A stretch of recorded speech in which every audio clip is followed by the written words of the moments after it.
देश में medicine sector में और मेडिसिन मैन्युफैक्चरिंग में हम फार्मेसी ऑफ वर्ल्ड है। दुनिया में आज अमेरिका में 4 टैबलेट खाते हैं लोग, उसमें से एक इंडिया में बनी हुई जेनरिक मेडिसिन होती है। सारी दुनिया 6 टैबलेट खाती है, उसमें से एक इंडिया में बनी हुई जेनरिक मेडिसिन होती है। और सारे देश में 12,000 से ज़्यादा हमारा हमारे मेडिसिन मैन्युफैक्चरिंग यूनिट है।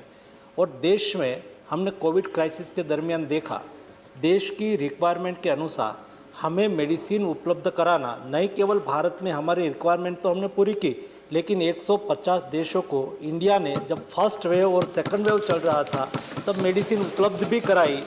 और उसका फ़ायदा ये हुआ कि दुनिया ने सेकंड वेव में जब इंडिया दिक्कत में थे तो दुनिया ने कहा कि इंडिया के साथ खड़े रहना चाहिए और हमारी रिक्वायरमेंट को पूरी करने में दुनिया ने सहयोग भी किया।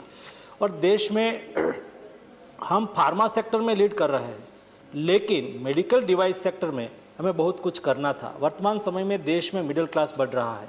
देश में प्रधानमंत्री जी ने जो इनिशिएटिव लिया और हेल्थ का बजट बढ़ाया, आयुष्मान भारत जैसी योजना लाया जिसमें 50 करोड़ लोगों को हेल्थ सिक्योरिटी मिली, और इससे गरीब लोग, गांव में रहने वाले लोग, जो लास्ट तबक्के में अपना जीवन व्यतीत करने वाले लोग को भी अपने कोई ऑपरेशन करने की आवश्यकता हो तो ऑपरेशन कराने में सक्षम बने हैं। और ऐसे सक्षम बने, नहीं केवल गरीब लोगों के लिए सरकारी अस्पताल होती है, लेकिन 20,000 से अधिक हॉस्पिटल आयुष्मान भारत योजना के तहत वो लिस्टेड है। उसमें कोई भी एक अमीर परिवार की ट्रीटमेंट जहां होती है, यही हॉस्पिटल में देश के गरीब परिवार की भी, व्यक्ति की भी ट्रीटमेंट हो सके, ऐसी व्यवस्था सुनिश्चित आज के दिन में देश में हो चुकी है। और देश में 2.25 करोड़ से अधिक लोगों को आयुष्मान भारत योजना का लाभ भी मिल चुका है।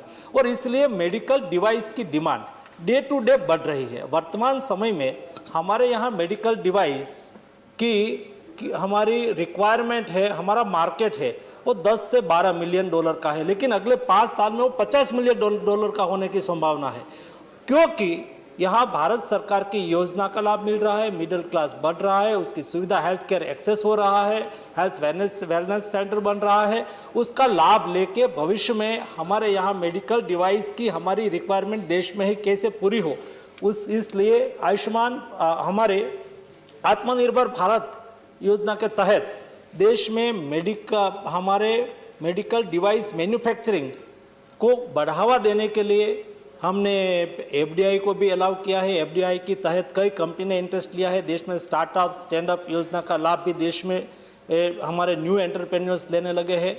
और हमारे यहाँ युवा पढ़े लिखे जो बाहर काम कर रहे थे वो भी देश में आके इंडस्ट्रीज में काम करने लगे, और यहाँ अब वो एंटरप्रेन्योरशिप भी करना शुरू किया है। उसको प्रोत्साहित करने के लिए देश में एक PLI स्कीम के तहत 4 मेडिकल डिवाइस पार्क बनाने के लिए सुनिश्चित किया है। माननीय सदस्य उत्तर प्रदेश से है, उत्तर प्रदेश के लिए भी एक मेडिकल डिवाइस पार्क भारत सरकार ने मंजूर किया है, मध्य प्रदेश में मंजूर किया है, तमिलनाडु में किया है, और हिमाचल प्रदेश में 4 मेडिकल डिवाइस पार्क के तहत 100 करोड़ रुपीस भारत सरकार की ओर से स्टेट गवर्नमेंट को दिया जाएगा।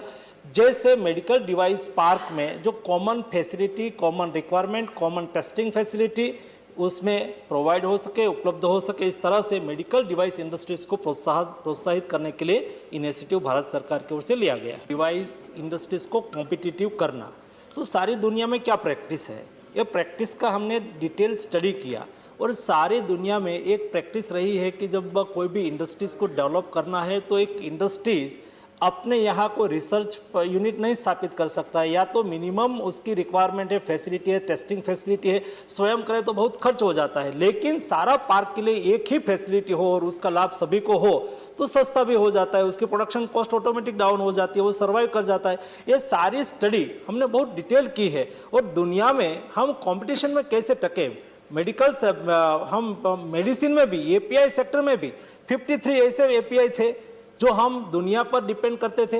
मैं पढ़ता था उस वक्त, हम ये पढ़ते थे कि देश में पूना में, पिंपरी में पेनिसिलिन का प्लांट है, कारखाना है, और ये धीरे धीरे भारत सरकार का ये प्लांट मर गया। क्यों मर गया? समय के साथ जो सरकारें रही उसको बदल करना चाहिए था। दुनिया ने सस्ता मैन्युफैक्चरिंग करके इंडिया में डंप करना शुरू किया और उस वक्त हमने उसके ऊपर कोई रिस्ट्रिक्शन यहाँ से नहीं लगा और हमारी इंडस्ट्रीज मर गई और एपीआई पर हम अदर कंट्री पर डिपेंडेंट हो गए। तो उसको उसमें से हम कैसे बाहर आए और हम आत्मनिर्भर भारत के तहत इंडिया में ही मैन्युफैक्चर्स कैसे बढ़ाए और क्रिटिकल रिक्वायरमेंट पर हम किसी के ऊपर डिपेंडेंट ना होना पड़े।